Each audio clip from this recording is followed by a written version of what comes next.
இந்த சங்கீதம் கர்த்தர் தேர்ந்தெடுத்த அரசர், கர்த்தர் தேர்ந்தெடுத்த அரசர். அந்த அரசர் யாருன்னா இயேசு கிறிஸ்து தான். ஆமென், அல்லேலூயா. பரலோகத்திலிருந்து நமக்காக கொடுக்க போகிற ஒரு அரசரை குறித்து, இந்த பூமியில் உள்ள அரசரை குறித்து ஒப்பனையாக ஒரு பாடப்பட்ட சங்கீதம் தான் இந்த சங்கீதம். இந்த சங்கீதத்தை குறித்து ஜாதிகள் கொந்தளித்து ஜனங்கள் விருதா காரியங்களை சிந்திப்பாங்க. ஜாதிகள் எல்லாம் கொந்தளிக்குது, ஜனங்கள் எல்லாம் சும்மா விருதா காரியத்தை, ஒண்ணுமே இல்லாத ஒரு காரியத்துக்காக என்ன பண்ணுது, கொந்தளிக்குதுங்க. ஆமே, வானத்தையும் பூமியும் படைத்த தெய்வத்தை விட்டுட்டு விருதா காரியம், ஒன்றும் இல்லாத ஒரு காரியத்துக்காக ஜனங்க என்ன பண்ணுது, கொந்தளிக்குது. என் ஜாதி என்ன, என் மதம் என்ன, என் அந்தஸ்து என்ன, என் ஆட்சி என்ன, என்னுடைய இது என்ன, என் தகுதி என்ன, அது என்ன, இது என்ன சொல்லி விருதா காரியம், வேஸ்டான காரியத்துக்காக ஜனங்கள் கொந்தளிக்குதான். அதான் சொல்றாரு, ஜாதிகள் கொந்தளித்து ஜனங்கள் விருதா காரியங்களை சிந்திப்பான். ஏன் விருதா காரியம், வீணான காரியங்கள். மனுஷன் நிறைய பேரு வீணான காரியம், வீணான காரியத்துக்கு எல்லாத்தையும் வேலை செய்யறாங்க. வீணான காரியத்துக்கு நம்ம இல்ல, ஒரு உண்மையான காரியத்துக்கு நம்ம இருக்கிறோம். அல்லேலூயா. அந்த உண்மை என்னது என்று மனுஷனுக்கு தெரியல. விருதா காரியத்துகள் எல்லாம் போராடுறான். எது எது சரி எது தவறு என்று தெரியாமையே போராடி இருக்கிறான். விருதா காரியங்கள், வேஸ்டான காரியங்கள்.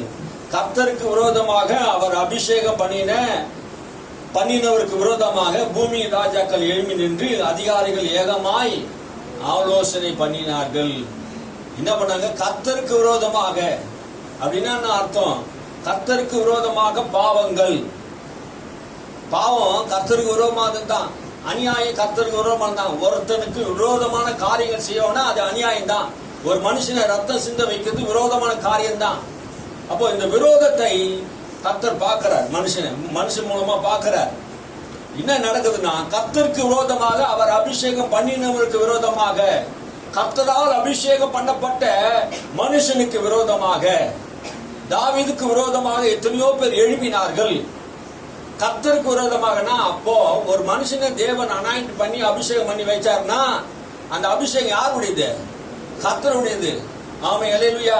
அந்த அபிஷேகம் கர்த்தருடையது. அந்த மனுஷனை ஒரு மனுஷன் எதிர்ப்பானா அவன் யாருக்கு விரோதமா செய்யறான், கர்த்தருக்கு விரோதமா செய்கிறான். அல்லேலூயா. அப்போ இந்த பூமியிலே கர்த்தர் நம்மளை அபிஷேகம் பண்ணி வைத்திருக்கிறார். நாம் போய் அபிஷேகம் பண்ணுகிறவர் அல்ல தெய்வம், நம்மை அபிஷேகம் பண்ணுகிறவர். அல்லேலூயா, அல்லேலூயா. மனுஷன் போய் கண்ணை திறக்கிறவர் தெய்வம் அல்ல, மனுஷனுடைய கண்களை திறக்கிறவர் தான் தெய்வம். அல்லேலூயா. நம்முடைய தெய்வம் நம்மை அபிஷேகம் பண்ணுகிறார், நம்ம பாவத்திலிருந்து ரட்சிக்கிறார், நம்மை தூக்கி சுமக்கிறார். அல்லேலூயா.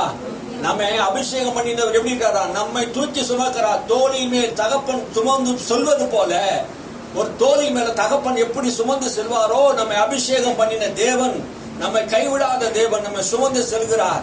உனக்கு விரோதமாக யாராவது எழுப்பிட்டா, அபிஷேகம் பண்ணினவருக்கு விரோதமாக யார் எழுப்பினாலும் அவர்கள் மலைகளை போல இருந்தாலும் தவிடுபடி ஆவார்கள். செருபாபேலுக்கு முன்பாக, அபிஷேகம் பண்ணப்பட்ட செருபாபேலுக்கு முன்பாக, பெரிய பர்வதமே நீ சமபூமி ஆவாய். அல்லேலூயா. கர்த்தர் உன் மேல அபிஷேகம் வைத்திருந்தா உன்னை எதிர்க்கிறவர் சமபூமி ஆவான். அல்லேலூயா. உன்னை எதிர்க்க ஒருவனால முடியாது. கர்த்தருக்கு விரோதமாக ஒரு மனுஷன் எழுப்பக்கூடாது. ஆமென்.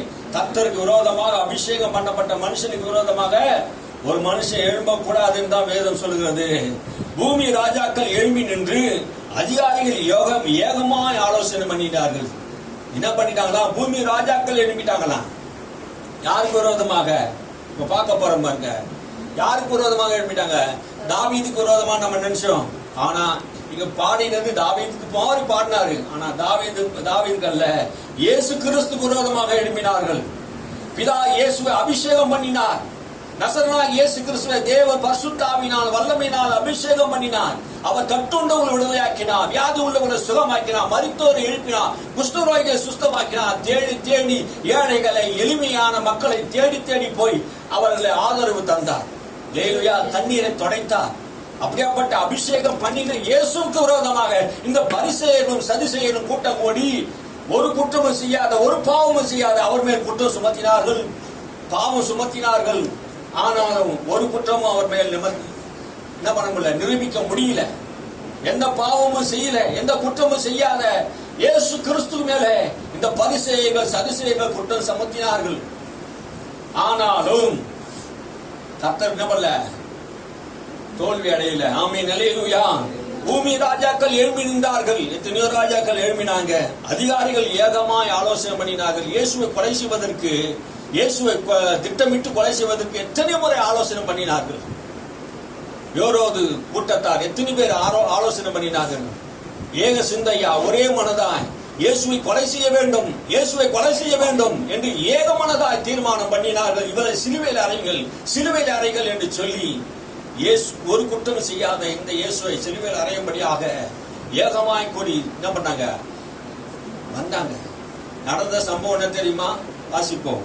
பரலோகத்தில் வீட்டிருக்க அவர்கள் கட்டுகளை அறுத்து அவர் கயிறுகளை நம்ம விட்டு எரிந்து போடுவோம் என்கிறார்கள்.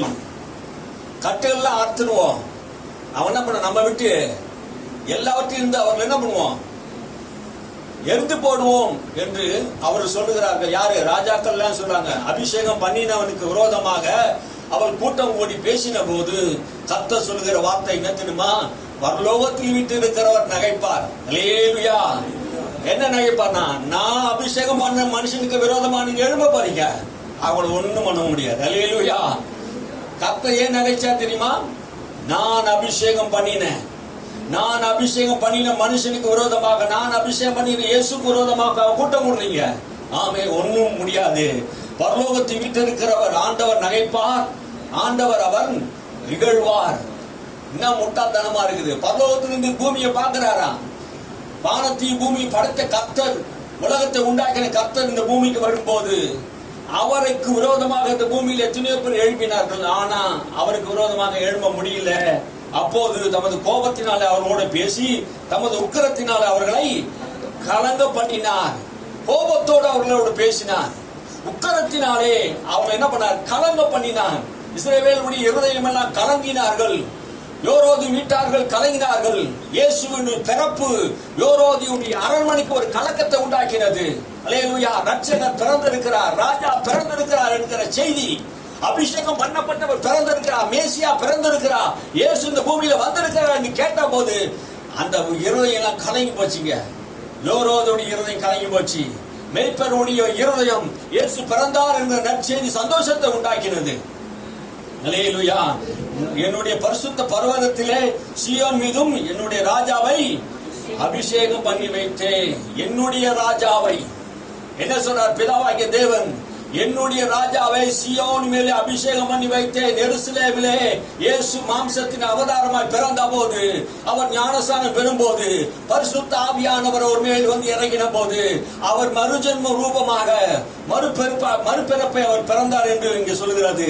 என்னுடைய பரிசுத்த பர்வதமாகிய சீயோன் மீதிலே என்னுடைய ராஜாவை நான் அபிஷேகம் பண்ணினேன் என்றும் என் தீர்மானத்தின் விவரம் சொல்வேன்.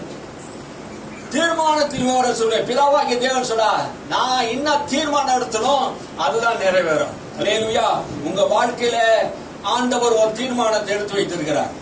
அந்த தீர்மானம் வாழ்க்கையில் தான் நடக்கும் தவிர வேற யாரும் தீர்மானம் பண்ண முடியாது. தீர்மானத்தின் விவரம், இயேசுவுக்கு நடக்க வேண்டிய காரியம் என்ன என்பதை தீர்மானத்தின் விவரம் நான் சொல்றேன்.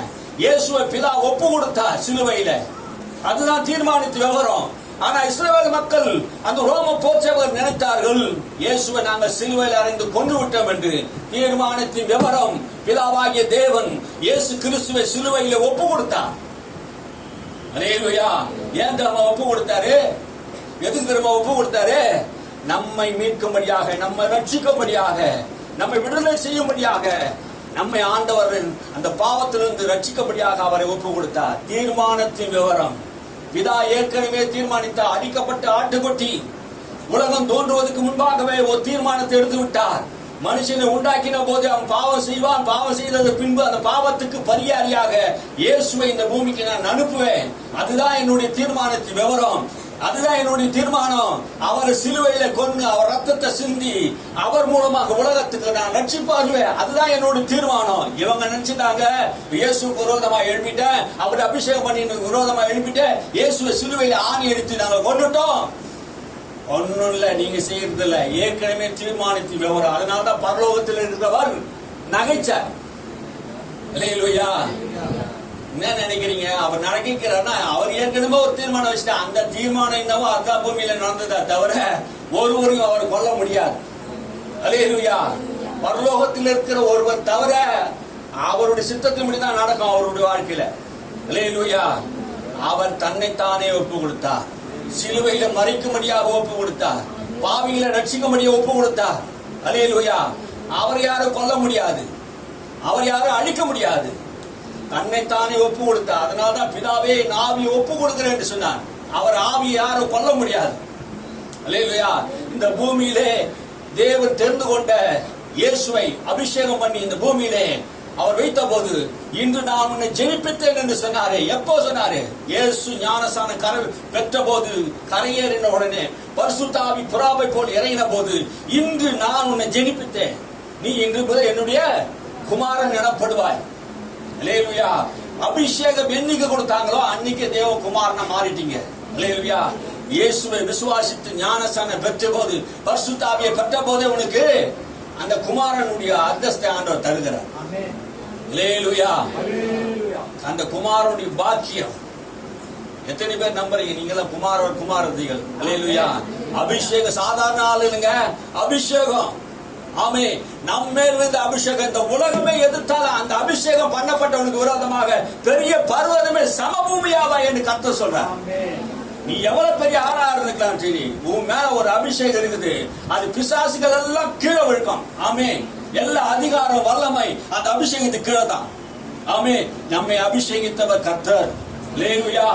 நம்ம அபிஷேகித்தவர் கர்த்தர். அதனால்தான் அந்த அபிஷேகத்துக்கு அவ்வளவு பவர் இருக்குது பாருங்க. நான் அபிஷேகம் பண்ணினேன், என் குமாரனுக்கு விரோதமாக யார் எழுப்ப முடியும்? உங்களுக்கு விரோதமா யாரும் எழுப்ப முடியாதுங்க. அல்லேலூயா. அதனாலதான் எனக்கு ஒரு திமிரு இருக்குது, என் பேச்சில் ஒரு திமிரு இருக்கும். ஆமே. அல்லேலூயா. எனக்கு தெரியும், நான் எப்பயுமே ஒரு ஆவிக்குரிய திமிரோடு பேசுவேன். ஏன்னா நான் யார் எனக்கு தெரியும், எனக்கு ஒரு அபிஷேகம் இருக்குது. எனக்கு விரோதமா யாரும் எழுப்ப முடியாது. எத்தனை பேர் எழுப்பினாலும் ஒண்ணும் பண்ண முடியாது. அல்லேலூயா. அல்லேலூயா. என்னங்க திமிருன்றீங்கன்னா, ஆவிக்குரிய திமிரு. பிசாசை பார்த்து பயப்படக்கூடாது. எதை பொறுத்து பயம் இல்லாத ஒரு திமிரு. ஆமே. அல்லேலூயா. என்னதான் நடக்கும் நடக்கட்டுமே, எது வந்தாலும் நான் பார்த்துக்கலாம். ஆமே. அல்லேலூயா. கர்த்தர் என்னோட கூட இருக்கிறார். அந்த திமிரு. அல்லேலூயா. எந்த திமிருனா கர்த்தர் கூட இருக்கிறார், மனுஷன் என்ன மேற்கொள்ள முடியாது. அல்லேலூயா. அந்த திமிரு. திமிருன்னா சில பேர் சொல்றாங்க கற்பனை கூட ஏதாவது பண்ணலாம். திமிருனால கர்த்தர் நம்மோட கூட இருக்கிறார். ஆமே. அது என்ன சொல்லுவாங்க, அதுதான் கௌரவமான ஒரு பேச்சு. அல்லேலூயா. அந்த நினைவுகள் நமக்கு வேணுங்க. கர்த்தர் என் கூட இருக்கிறார், நீ என்ன அபிஷேகம் பண்ணி இருக்கிறார், எனக்கு விரோதம் யாரும் பண்ண முடியாதுங்க. தேவன் எனக்கு ஒரு தீர்மானத்தை வைத்து இருக்கிறார். என் ஊழியத்துக்கு ஒரு தீர்மானம், என் குடும்பத்துக்கு ஒரு தீர்மானம், என் பிள்ளைகளுக்கு ஒரு தீர்மானம், உங்களுக்கு ஒரு தீர்மானத்தை ஆண்டவர் வைத்திருக்கிறார். அந்த தீர்மானத்தின் விவரத்தை ஆண்டவர் உங்களுக்கு சொல்லி இருக்கிறார். உன்னை என்னமா மாத்த போறேன்னு சொல்லி இருக்கிறாரு. ஆமே. அல்லேலூயா. கர்த்தரிடத்தில் அன்பு கூற சகலமும் நன்மைக்கு எதுவா நடக்கும். கர்த்தரிடத்தில் அன்பு கூறீங்கள, உங்க வாழ்க்கையில் எது நடந்தாலும் பயப்பட வேண்டியது இல்லை. ஆண்டவர் உங்களுக்கு நன்மைக்கு எதுவா கர்த்தர் செய்வார். அல்லேலூயா. கலங்க வேண்டாம், பயப்பட வேண்டாம். கர்த்தரால் அபிஷேகம் பண்ணப்பட்ட மனுஷனுக்கு விரோதமாக யாரும் எழும்ப முடியாது. அல்லேலூயா. தீர்மானத்தின் விவரம் சொல்லுவேன். கர்த்தர் என்னை நோக்கி, நீ என்னுடைய குமாரன் என்றும் இன்று நான் உன்னை ஜெனிப்பித்தேன். ஆமே. அல்லேலூயா. அவர் நம்மை ஜெனிப்பித்தார். கேளுங்கள், அப்போது ஜாதிகளை உமக்கு சொந்தமாக தருவேன். கேளுங்க. இயேசு கேட்டார். அல்லேலூயா. ஜாதிகளை சொந்தமாக்கி தந்தார் பிதா. ஆமே. கேளுங்கள். பிதாவே, இவர்களுக்காக நான் என்ன பண்றேன், பூமியில ரத்தம் சிந்துறேன். எல்லா மக்களும் என்ன பண்ணுங்க, இந்த ரட்சிப்பின் வழியை வாங்க தாங்க ஆண்டவரை சொல்லி பிதா கிட்ட கேட்கிறார். நீங்க இயேசு ஜபத்தெல்லாம் நீங்க கவனிச்சு பாருங்க. இந்த உலகத்துக்காக, உலக மக்களுக்காக என்னை கேளுங்கள் என்று சொன்னாரே. கேட்கிறார், பிதா கிட்ட கேட்கிறார். அல்லேலூயா. ஆத்மா பாரத்தோடு அவர் தாகமா இருக்கிறேன் என்று சொன்னாரே. என்ன தாகம்? ஆத்மா மேல தாகம், உலகத்தின் மேல தாகமா இருக்கிறேன். இயேசு தாகமா இருந்தா நம்ம மேல. ஏன்னா நம்முடைய ஆத்மா ரட்சிக்கப்பட வேண்டும் என்பதற்காக தான் ஜீவனை கொடுத்தார். அல்லேலூயா. அந்த தாகம் அவருக்கு இருந்தது. என்னை கேளுங்க, ஜாதிகள் உனக்கு சொந்தமாகவும் பூமி எல்லைகள்லாம் உனக்கு சுதந்திரமாகவும் கொடுப்பேன். அல்லேலூயா. இந்த வசனம் எனக்கு ரொம்ப பிடிக்கும். நான் கேட்டேன், ஜாதிகளை மாத்திரமல்ல பூமியின் எல்லைகளும் கர்த்தர் சுதந்திரமாய் தருகிறவர். ஆமே. வாக்குத்தத்தம் பொய்யாவாதுங்க, வாக்குத்தத்தம் பொய்யாகாது, சத்தியமானது. கேட்கணும் ஆண்டவர்கிட்ட. என்னன்னா கேட்டா ஜாதிகள் தருவார். நம்ம சபையில நம்ம ஆண்டவர்கிட்ட கேட்கிறோம், 300 ஆத்மா 5 வருஷத்துல 300 ஆத்மா ரட்சிக்கப்படணும். ஆமென், அல்லேலூயா. அதை நம்ம கேட்டுன்னு இருக்கிறோம். இப்ப நம்ம ஜெபத்துல தீர்மானித்த விவரம், நம்மளுக்கு ஒரு பிளான் இருக்குது. 5 வருஷத்துல 300 பேரு இந்த சபையில ரட்சிக்கப்பட்டு வருவாங்க, விசுவாசியா வருவாங்க. ஆமென். ஜெபம் பண்ணணும், ஒத்துழைப்பு கொடுக்கணும், ஒருமனப்படணும், நம்மளுடைய சிந்தை மாறணும். அல்லேலூயா. ஆண்டவருடைய தீர்மானம், இந்த பகுதியிலே ஆண்டவர் ரட்சிப்பு உண்டாக்கணும்.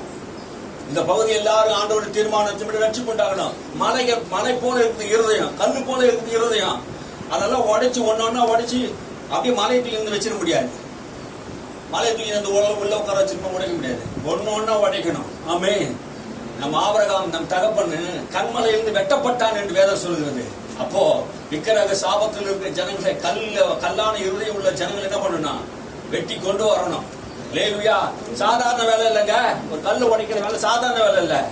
எவ்வளவு கஷ்டப்படணும் தெரியுமா? பயங்கரமா கஷ்டப்படணும். அப்போ நம்முடைய ஆண்டவர் தரிசனத்தை நிறைவேற்ற வல்லவரா இருக்கா. தீர்மானத்தின் விவரத்தை சொல்றாரு. ஆமென். அதுக்கு ஒத்துழைப்பு கொடுத்தீங்கன்னா ஜெபம் பண்ணணும். இன்னைக்கு நடக்கும், நாளைக்கு நடக்கும், கண்டிப்பா நடக்கும். கேளுங்க. ஏதோ ஒரு சபையில என்ன மட்டும் ஆண்டவர் வச்சிருக்கல, உங்களையும் தான் சேர்ந்து வச்சிருக்கிறார். அல்லேலூயா. நாம் தேவனுடைய ராஜ்யத்தை எல்லாரும் சேர்ந்து கட்டி கொண்டு இருக்கிறோம். ஏதோ ஒரு ஆள் உட்காந்து கட்டுறது இல்லை வேலை. எல்லாரும் சேர்ந்தாதான் கட்ட முடியும். ஆமென். ஏக சிந்தை உள்ளவர்களாக, ஏக மனம் உள்ளவர்களாக சபையை, தேவனுடைய ராஜ்யத்தை கட்டக்கூடியவர்களா இருக்கணும். ஆமென். தீர்மானம், அதுதான் விவரம். தீர்மானத்தின் விவரம் என்ன? பரலோகத்தில் இருக்கிற தேவன் நம்ம பார்த்து சொல்றா, இந்த ஊர் ரட்சிக்கப்படணும். தீர்மானத்தின் விவரம் உன்னை அந்த சபையில் வச்சிருக்கிற நோக்கம் என்ன? தீர்மானத்தின் விவரம் இதுதான். அல்லேலூயா. அதற்காக ஒவ்வொருவரும் நாம் பிரயாசப்படணும். கண்டிப்பா நம்ம என்ன பண்ணுவோம்? பிரயாசப்படணும். கேளுங்கள், ஜாதிகள் உனக்கு சொந்தமா தருவேன். அல்லேலூயா. நான் கேட்டேங்க, ஜாதிகள் உனக்கு சொந்தமா தருவேன்னா என் குடும்பம்லாம் ரட்சிக்கப்பட ஆண்டவரே. ஆமென். ஆண்டவர் நிலத்தை மாத்திரம் அல்ல, கேட்ட எல்லாத்தையும் தராரு. ஆனா நீ கேட்கும்போது விசுவாசத்தோட கேட்கணும். கேட்கும்போது எப்படி கேட்கணும்? விசுவாசத்தோட கேட்கணும். கேட்கிறவன் எவனும் பெற்றுக்கொள்ளத்தக்கதாக கேட்க வேண்டும். எப்படி கேட்கணுமா? பெற்றுக்கொள்வேன். கர்த்தரிடத்தை கேட்டா எனக்கு தருவார். அல்லேலூயா. அண்ணா ஜெபித்தது போல ஜெபம் இருக்கணும். அல்லேலூயா. அண்ணா ஜெபித்தது போல ஜெபம் எப்படி இருக்கணும்? ஜெபம் அவ ஜெபித்ததுக்கு அப்புறம் அவ துக்கமுகமா இருக்கவில்லை. அல்லேலூயா. நீ ஜெபித்ததுக்கு அப்புறம் கிடைக்கலன்னு வருத்தம் வேண்டாம். ஆமென். உங்க துக்கம் சந்தோஷமா மாறும். ஜெபத்துக்கு பின்னாடி, ஜெபத்துக்கு முன்னாடி, ஜெபத்துக்கு பின்னாடி உங்க துக்கம் சந்தோஷமா மாறும். முன்னாடி துக்கம் இருக்கும், பின்னாடி சந்தோஷமா மாறும். கேட்கணும் ஆண்டவர்கிட்ட. எப்படி கேட்கறது? இயேசு கிறிஸ்து நாமத்தினால் பிதாவே நாங்க கேட்கிறோம். இயேசுவின் நாமத்தினால் வரம் பிதாவே. ஏன்னா இயேசு அல்லாம உனக்கு பதில் கிடைக்காது. இயேசுவை தான் பிதா நியமிச்சு வச்சிருக்கிறார். அவர் தான் நியாயாதிபதி, அவர் தான் நீதி உள்ள தேவன். உனக்கு நியாயம் செய்யணும்னா, நீதி வேணும்னா, பரிசுத்தம் வேணும்னா எல்லாம் அவர் மூலமா தான் நம்ம கேட்க முடியும். அல்லேலூயா. பிதாவிட்டு டைரக்டா யாரும் போயிட முடியாது. யாரும் அங்க போயிட முடியாது. நம்ம யார்கிட்ட கேட்கணுமா? இயேசு மூலமா தான் பிதாவிட்டு நம்ம போக முடியும். அல்லேலூயா. ஆமென். அல்லேலூயா. சரி, அப்புறம் இரும்பு கோலால் அவர்களை நொறுக்கி புயக்கலத்தைப் போல் அவர்களை உடைத்து போடுவீர் என்று சொன்னார். அப்ப இரும்பு கோலால் அவர்கள் என்ன பண்ணுவாராம்? நொறுக்கி புயக்கலத்தினால் அவர்கள் என்ன பண்ணுவாராம்? உடைத்து போடுவீர். இது எங்க நடந்ததுன்னா, ரோமர் ஆட்சி காலத்திலே எல்லாத்தையும் என்ன பண்ணாரு? உடைச்சு போட்டார். ரோமர் ஆட்சி காலத்திலே இயேசு என்ன பண்ணாரு? அவங்களை கலங்க பண்ணினார். எல்லாம் அதிகாரத்து வல்லமையில உடைச்சு போயிட்டார். இங்கே என்ன, பெலிஸ்தருடைய ராஜ்யம் எருசலேமுக்கு விரோதமாக எழுமின எல்லாரும் புயக்கலத்தினால் அவள் கலங்கி போட்டார். தாவீதுக்கு விரோதமாக நடந்த காரியங்கள் எல்லாவற்றையும் ஆண்டவர் என்ன பண்ணாரு? மாற்றி போட்டு விட்டார். இப்போதும் ராஜாக்கள் உணர்வடையுங்கள். பூமியின் நியாயாதிபதிகள் எச்சரிக்கையா இருங்கள். இப்ப என்ன சொல்ல வராரு? ராஜாக்களே உணர்வடைங்க. எந்த ராஜாக்கள்? பூமியின் ராஜாக்கள். பூமியில இருக்கிற ராஜாக்கள் எல்லாம் என்ன பண்ணணும்? உணர்வடையணும். அப்புறமா நியாயாதிபதிகள் எல்லாம் எச்சரிக்கையா இருங்க. நியாயாதிபதினா யாரு? ஜட்ஜி, நீதிபதிகள எச்சரிக்கையா. இந்த உலகத்தின் நீதி சொல்லலாம், இந்த பூமியில் நீ ராஜாவா இருக்கலாம். எல்லாரும் என்ன பண்ணுங்க? எச்சரிக்கையா இருங்க. ஏன் எச்சரிக்கையா இருக்கணும்? நம்முடைய ராஜா வரப்போகிறார். பரலோகத்தின் ராஜா வரப்போகிறார். அல்லேலூயா. அந்த ராஜாவுக்கு முன்னாடி நம்ம எல்லாரும் எச்சரிக்கையா இருக்கணும். ஏன்னா அதுதான் சொல்லுது, பயத்தோடனே கர்த்தரை சேவியுங்கள். எல்லா ராஜாக்களுக்கு ஆண்டவர் எச்சரிக்கிறார். பூமியில இருக்க ராஜாக்கள் எல்லாம் திமிர் பிடிச்ச ராஜாக்கள், அராஜகம் பிடிச்ச ராஜாக்கள், லஞ்சம் வாங்கி ஏமாத்தி ஜனங்களை ஏமாத்தி கொண்டே இருக்கிற ராஜாக்களுக்கு எல்லாருக்கும் ஆண்டவர் நீதியை தவற விட்ட நீதிபதிகளுக்கும் கர்த்தர் சொல்றார், நீ நீதிபதியா இருக்கலாம் அந்த உலகத்துல, நீ சுப்ரீம் கோர்ட்ல இல்ல உலக ஐநாவுல நீ பெரிய லெவல்ல இருக்கலாம், நீ எச்சரிக்கையா இரு, கர்த்தரை பயத்தோடு சேவி. ஆமே, நீ பயந்து நட, கர்த்தரை பயத்தோடு நீ சேவிக்க வேண்டும் என்று சொல்லுகிறார். ஏண்டா அவர் தான் பயப்படத்தக்கவர். அல்லேலூயா. அவர் ஒருவருக்கே நாம் பயப்பட வேணும். ஏன்னா நம்ம நரகத்தை தள்ளவோ பரலோகத்துக்கு சேர்க்கவோ அவருக்கு அதிகாரம் இருக்குது. அல்லேலூயா. நம்ம பரலோகத்துக்கு போனோம்னா அவருக்கு பயந்து நடக்கணும். அல்லேலூயா. நரகத்துக்கு போனா நீ பயப்பட வேண்டாம், நீ என்ன வேணா செய், நீ பூமி ராஜாக்கள் என்ன வேணா அக்கிரமம் செய், அநியாயம் செய், யாருக்கு நீ என்ன பண்ண பயப்பட வேண்டியதில்லை. ஏன்னா உன் முடிவு நரகம். அதனால்தான் வேதம் சொல்லுகிறது, குமாரன் கோபம் கொள்ளாமலும் வழியிலே அழியாமலும் இருக்கும்படி. குமாரன் கோபம் கொள்கிறான். தான் அபிஷேகம் பண்ணப்பட்ட குமாரன் வரும்போது அவர் கோபம் கொள்ளாமலும் வழியிலே நீங்கள் அழிந்து போகாமல், இந்த பூமியில நீ அழிந்து போகலாமலும் அவரை முத்தம் செய்யுங்கள். கொஞ்ச காலத்தில் அவருடைய கோபம் பற்றி எரிய போகுது. அவர் அண்டிக் கொள்கிறவர்கள் கொஞ்ச காலத்திலே பற்றி எரிய போகுதுங்க. உலக நாடே இன்னைக்கு பற்றி எரிஞ்சு கொண்டு இருக்கு, தெரியுமா? நியூஸ் எல்லாம் பாத்தீங்களா? உலக நாடே பற்றி எரிக்குது. ஒரு காலத்தில் ஜலத்தினால் அழியும் என்று ஆண்டவர் சொன்னார். அப்போ அந்த ஜலத்தினால் அழிந்த காலம் நோவாவின் காலம். இனி நான் ஜலத்தினால் அழிக்க மாட்டேன் என்று பிராமிஸ் பண்ணிட்டார். அதனால்தான் வானவில் என்ன பண்ணாரு, சத்தியம் பண்ணி வானவில் தோன்ற பண்ணினார். இதுதான் உங்களுக்கு அடையாளம். இனிமே நான் பூமி என்ன பண்ண மாட்டேன், நிக்கிரகம் பண்ண மாட்டேன், அழிக்க மாட்டேன், வானவில் உண்டாக்கிட்டாரு. அப்போ இந்த பூமி எப்படி அழியும் அப்படின்னு வேதம் சொல்லுதுன்னா, அக்கினினாலே இறக்கி வைக்கப்பட்டிருக்கிறது. அக்கினினால் இறக்கி வைக்கப்பட்டிருக்குது. அப்போ இந்த உலகமே அழிய போற சூழ்நிலை இந்த பூமிக்கு வரப்போகுது. அதனால அவருடைய கோபம் பற்றி எரிந்து கொண்டிருக்கிறது. ஏன் அந்த வெயில் இப்படி அடிக்குது, இத்தனை வருஷம் இல்லாத அளவுக்கு இப்படி அடிக்குதுன்னா சுட்டெரிக்குது, வெயிலே சுட்டெரிக்குது. இன்னும் பாருங்க, இன்னும் ஒரு 10 வருஷத்துல யாரும் ரோட்ல நடக்க முடியாது, அந்த அளவுக்கு வெயில் இருக்கும். இயற்கை சூழ்நிலை மாறுது. அப்போ தேவனுடைய கோபம் வருக, ஆண்டவருடைய வருகை வர வர வரைக்கும் பூமியில் என்ன பண்ணுது, குமாரனுடைய கோபம் பற்றி எரிந்து கொண்டுதான் இருக்குது. ஆமீன். அப்போ என்ன பயம் வருதா? சொன்னா என்னடா 10 வருஷத்துக்கு எப்படிடா இருந்தால தீங்கி போடுமான்னு. பரவாயில்ல. அல்லேலூயா. அக்கினி மத்தியிலே அவர் உலாவுகிற தேவன். அல்லேலூயா. சாத்ராக் மேஷாக் ஆபேத்நேகோவை 7 மடங்கு சூளையில போட்டாலும் அவன் மத்தியில் அவங்க இருந்தாங்க. அல்லேலூயா. பகலில வெயிலாயிலும் இரவிலே நிலவாயிலும் உன்னை சேதப்படுத்தாது சொன்ன கர்த்தர். அல்லேலூயா. உன்னை ஒன்னும் சேதப்படுத்தாது. ஏன் அதையும் சொல்றாரு இதையும் சொல்றேன்னா, ரெண்டும் இருக்கும். ஆமே, 2 பிரச்சனையும் வரும். ஆனா அது மத்தியில தான் கர்த்தர் நம்ம கூட இருக்கிறத நம்ம அறிய முடியும். அல்லேலூயா. அவர் அண்டிக் கொள்கிறவர்களுக்கு பாக்கியவான், ஆசீர்வதிக்கப்பட்டவர்கள். அல்லேலூயா. அண்டிக் கொள்ளுது. யார் அண்டிக் கொள்ளுதுங்க? இயேசு அண்டிக் கொள்கிறவர் பாக்கியவான். ஆமே. கர்த்தர் உங்களை அப்படியே ஆசீர்வதிப்பாராக.